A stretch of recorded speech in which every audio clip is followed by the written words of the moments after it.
Hello বন্ধুরা, আজকে আপনাদের মাঝে নিয়ে আসছি আমি ওয়ার টু এর জাস্ট রিভিউটা, যে আসলে মুভিটা কীরকমের কি হবে। মানে খুবই ভালো হবে, যেহেতু ওয়ার মুভিটা তো সবাই দেখেছেন। মানে খুবই খুবই ইন্টারেস্টিং এবং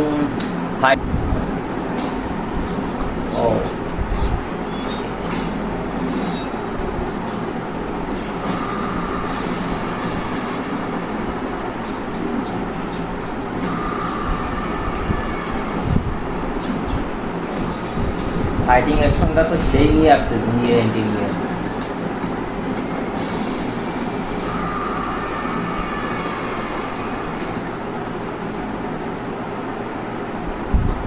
যাই হোক, জুনিয়র এনটিআর যে ফাইটিংটা আসলে জুনিয়র এনটিআর আগের যে ফিগার আর এখন ফিগার অনেকটাই দিচ্ছে।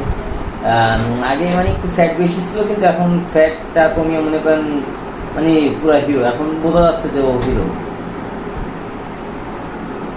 ঋত্বিক রোশনের এন্টি তো, কিন্তু এর ভিতরে ভাই যে সংটা ছিল, সংটা আসলে দারুণ দারুণ দেওয়া হয়েছে। যে সংটাও সেই ছিল।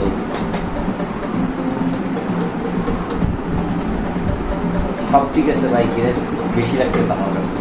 মনে করেন যে গাড়ি নিয়ে যে এই ট্রেনে আপনার ব্লাস্ট করে দিচ্ছে, সেটা একটু বেশি মনে হচ্ছে।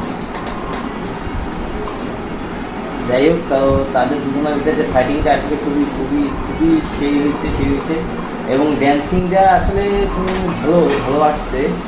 আর মানে একটু ব্যাক লাগতেছে আমার কাছে। যাই হোক, আমি একটু ব্রেক বলে ভাই।